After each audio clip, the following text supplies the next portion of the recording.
दोस्तों नमस्कार। मैं अभिनव अपने YouTube चैनल आराधना में आप सभी भक्तों का स्वागत करता हूं। आज मैं आपको लेटे हुए हनुमान मंदिर के बारे में बताऊंगा, जो कि संगम के किनारे स्थित है। मैं आज आपको बताऊंगा आखिर क्यों हनुमान जी लेटे हुए हैं। जानिए क्या है इस मंदिर का रहस्य। बाल समय रवि भक्ष लियो, तब तीनहु लोक भयो अंधियारो। ताहि सो त्रास भयो जग को, यह संकट काहू सो जात न टारो। ते बन दोस्तों, यहाँ के दर्शन के बिना गंगा का स्नान अधूरा माना जाता है। हनुमान जी यानी चमत्कार का दूसरा नाम। पौराणिक काल से बजरंगबली का नाम चमत्कारों से जुड़ा हुआ है। चाहे फिर सीने में बैठे राम जानकी के दर्शन करवाना हो या फिर लक्ष्मण जी को जीवित करने के लिए संजीवनी बूटी लाना हो। ना सिर्फ पौराणिक काल बल्कि कलयुग में भी हनुमान जी के चमत्कारों से सजा हुआ है। हमारे देश में जगह जगह पर हनुमान जी के प्राचीन मंदिर हैं। इन्हीं में से एक है संगम के किनारे लेटे हुए हनुमान जी का मंदिर, जो कि अपने आप में एक अनोखा मंदिर है। हम हर जगह आपने देखा होगा दोस्तों, हनुमान जी की हमेशा मूर्ति खड़ी हुई रहती है, लेकिन यहाँ पे हनुमान जी लेटे हुए अवस्था में हैं। संगम के किनारे स्थित इस मंदिर के बारे में कहा जाता है कि संगम में अगर आपने स्नान किया है और यहाँ पे दर्शन नहीं किए हैं तो आपका स्नान अधूरा माना जाता है। आइए जानते हैं क्या है हनुमान जी की इस प्रतिमा का रहस्य और कैसे हुई इस मंदिर की स्थापना। माना जाता है कि हनुमान जी की ये विचित्र प्रतिमा दक्षिण मुखी और 20 फीट लंबी है, और ये भी माना जाता है कि ये धरातल से कम 6 से 7 फीट नीचे है। संगम नगरी में इन्हें बड़े हनुमान जी, किले वाले हनुमान जी, लेटे हुए हनुमान जी और बांध वाले हनुमान जी के नाम से जाना जाता है। इस प्रतिमा के बारे में ऐसा माना जाता है कि बाएं पैर के नीचे कामदा देवी, दाएं पैर के नीचे अहिरावण दबा है।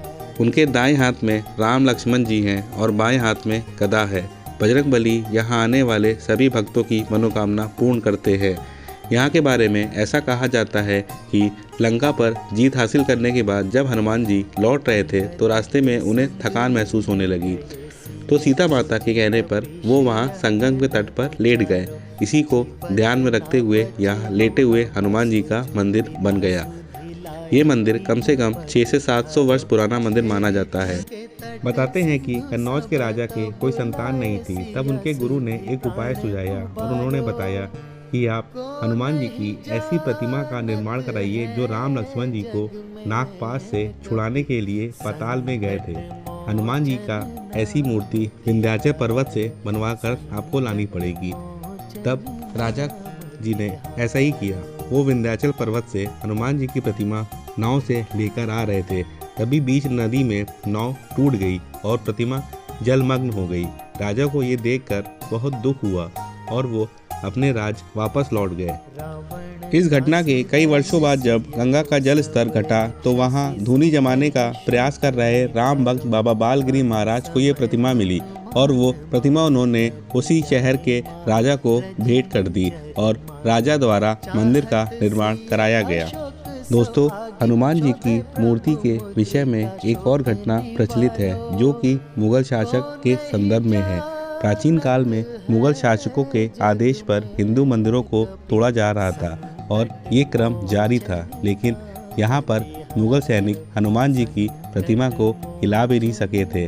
वे जैसे तैसे प्रतिमा को उठाने का प्रयास करते रहे, लेकिन प्रतिमा वैसे वैसे और अधिक धरती में बैठी जा रही थी। यही वजह है कि प्रतिमा धरातल से इतने नीचे बनी हुई है।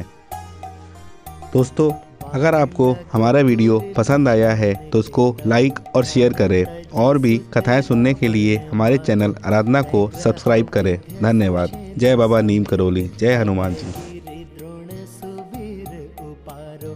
आनी सजीवन हाथ दिए, तब लक्ष्मण के तुम प्राण उबारो।